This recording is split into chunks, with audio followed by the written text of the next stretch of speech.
Yep. I like this pick. With the 16th pick. Oh, excuse me.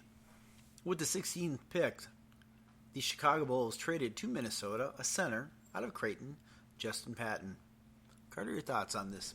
Let's just go with the player, not the trade. We know we love the trade for Timberwolves with Jimmy Butler. In college, he had the highest field goal percentage of all time in NCAA history. He did? He did. Okay. Wow. Though he shot 200% from three. So he's a very inside the post kind of guy. But rebounding and defensively, he's looked very good in college as well. He's really just a guy that they're getting hopefully to, on defense alone right now, and hopefully can improve his offensive game, I think. So he averaged 25 minutes a game, shot 67% from the field, 20% from three-point. His free throw percentage is pretty abysmal at 51%. Only 6.2 rebounds and 1.4 block. 1.4 blocks. That's solid. He was a Big East Rookie of the Year. I think he's really a TBD. I mean, he's bigger. How big is he? They say 6'10", 215 there. And then it 7 feet, 230. All right. Yeah, I mean, he's really to be determined, especially since he broke his foot right away, right? But we also extra like to pick because he has the same birthday as moi. Okay. Sure. All right. And then a pick that surprised. The pick, a solid pick from an incredible university. Number 17, DJ Wilson, power forward, goes to the Bucks from the true U of M, the University of Michigan. Biased. We are. A little bit. Actually, he's played really well in the summer league, and I fully thought that he was taken way too early. But I think the Bucks have stumbled upon something with their drafting. I mean, we talked about last year. I sat there and go, why did they take Thon Maker? And now I'm like, shut up. Why did I say that? I'd have Thon Maker over Chris Dunn. Yep. I mean, they've become good at it. Giannis was someone that really just came in as a super raw talent and has become, to many people, the potential successor to LeBron to become the best player in the NBA. He can do anything and play any position. He's big enough to play center if he had to. He's 6'11". Yeah. All right. So the next pick, I'm not a huge fan of this one. TJ Leaf, power forward, goes to the Pacers. Out of UCLA, he's a freshman. He's about 6'10". I just don't think he's going to be that good. I mean, I think Indiana has a long list of power forwards that are okay. Thoughts? I don't know. I thought he went a bit too early. When he's 6'10", 225, he did shoot 61% from the field goal line. I'm sorry, shoot 61%. He did shoot 46% from three-point. 8.2 rebounds, 2.4 assists, 1.1 blocks. I might be totally wrong in this guy. I don't know, but... Well, but are any moves the last few moves by Indiana are an indicator they probably won't work out. Right. The next pick, the Atlanta Hawks select power forward out of Wake Forest, a sophomore, John Collins. Again, I wasn't high in this pick at all. And besides a massive dunk in the summer league, I don't think he's going to pan out. Didn't he make first team or second team? Yeah, come on. I just don't think he's going to pan out. I know, but I trust Atlanta. Why? They drafted Adrian Payne.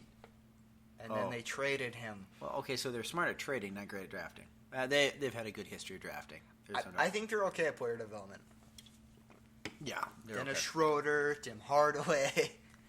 Well, they traded for Tim Hardaway, but yeah. Well, but they still had him. Yep. All right, next pick is part of the Portland and Sacramento trade. Sophomore power forward center Harry Giles from Duke. I can't even say this is a boom or bust pick because it was so late in the draft that I think this is a win-win no matter really what. Yeah, if they get anything out of Harry Giles, if he stays healthy, this is a great selection. This is a guy that arguably was probably going to be a top 5 pick in most people's eyes. Yeah, the only thing to really be concerned about is leg injuries, knees. He can't stay healthy. So, I mean, he looked like nothing. All right. Next pick, I know nothing about this guy. Terrence Ferguson, shooting guard, going to the Oklahoma City Thunder from the Adelaide 36ers of Australia. Oh, my God. I mean, he's a 6'7", 185-pound shooting guard. He's from Dallas, Texas, so I just I know nothing about him since he went and played in Australia. Thoughts, Carter? I have absolutely no clue about what he's done. I hope he does good, I guess. This is when we kind of don't know what's going to happen. So this is the kid. I'm sorry. The more I think about it, he had committed to Arizona, and then he decided to go play in Australia. We'll see what happens with him. There's just not a whole lot of tape I've seen on him since he's in Australia. But Oklahoma City rarely goes wrong. So the next pick, going to the Brooklyn Nets.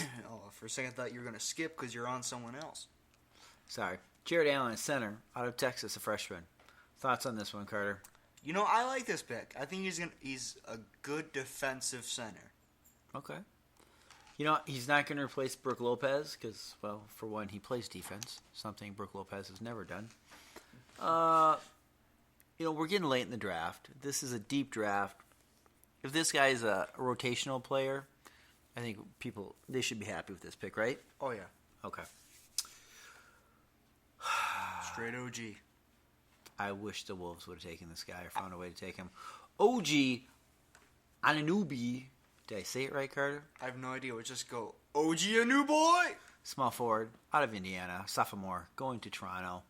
Like this pick. I don't think he's going to be ready to play right away, but this boy plays some lockdown defense, right? Yeah, something the Wolves really want. And I think he can play in multiple positions defensively. He can go from a 4 to a 2, I'm pretty sure. I like the pick a lot.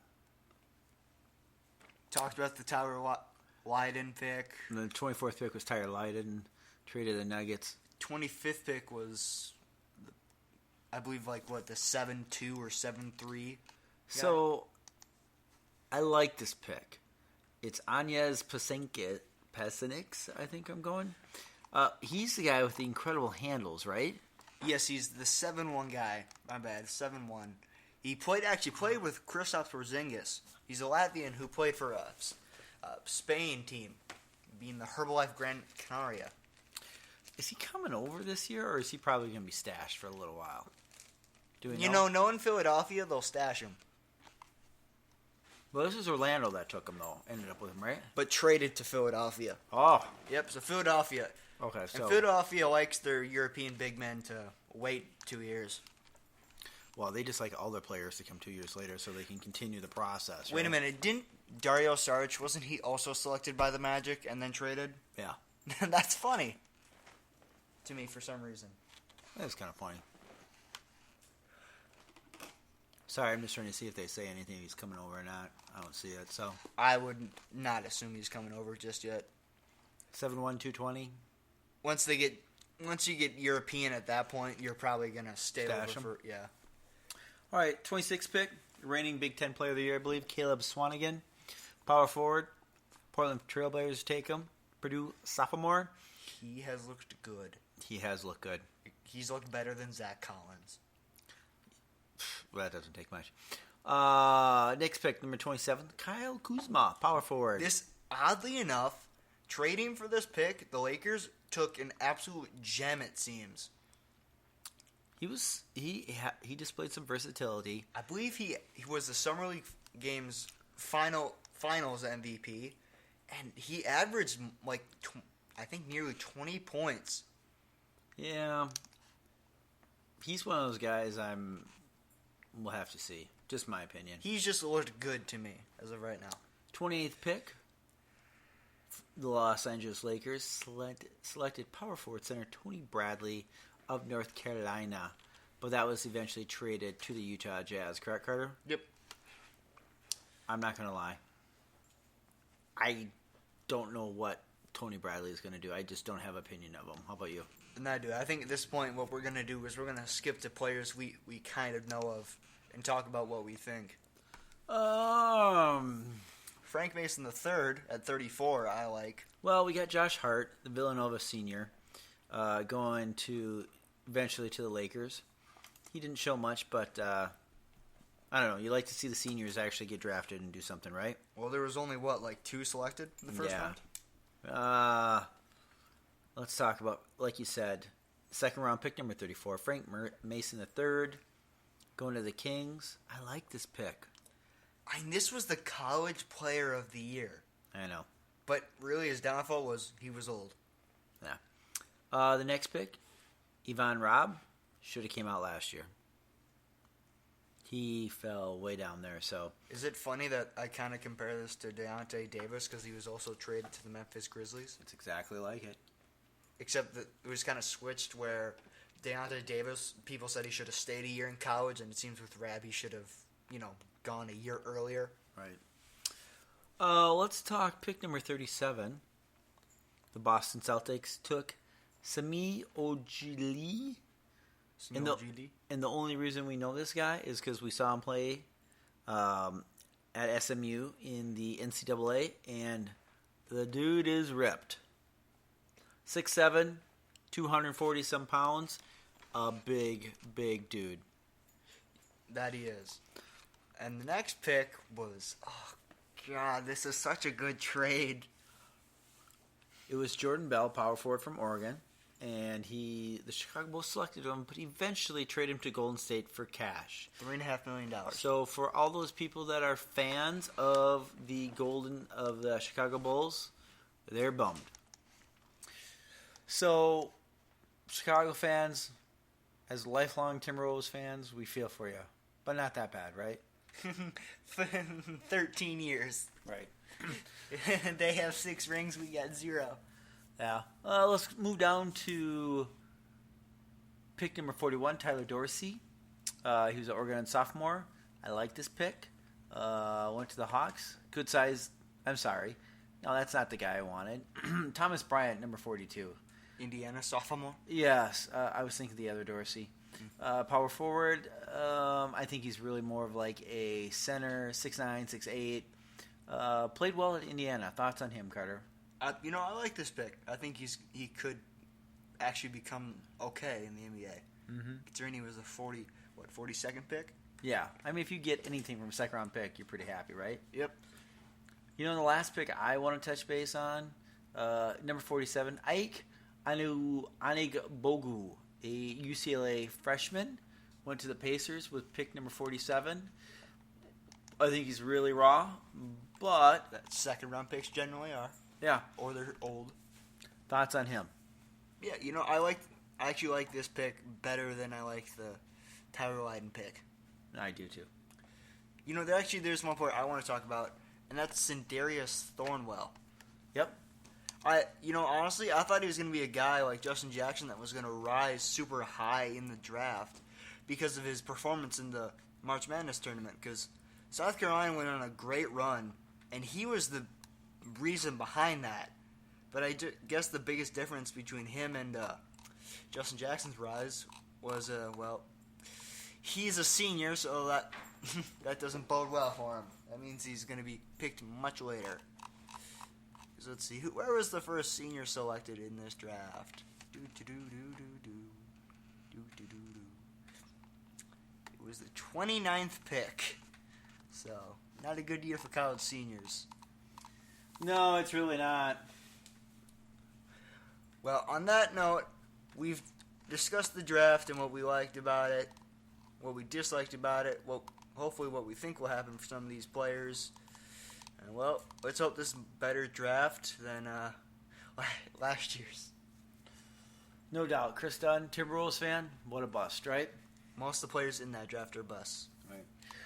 All right. Next podcast will probably drop next week. We will break down free agency at this point. Again, being the Timberwolves fans, we're really happy with what the Wolves have done. But we'll just go with the off-season moves for teams. Carter, anything else? No, we'll talk about free agency moves, the big ones. Probably even talk about some of the small ones. Considering that there's not a whole lot else going on right now in the NBA world. Considering, the best player available is Nerlens Noel. Right. All right. Thanks for listening, guys. Pife! That's still dorky. All right, bye.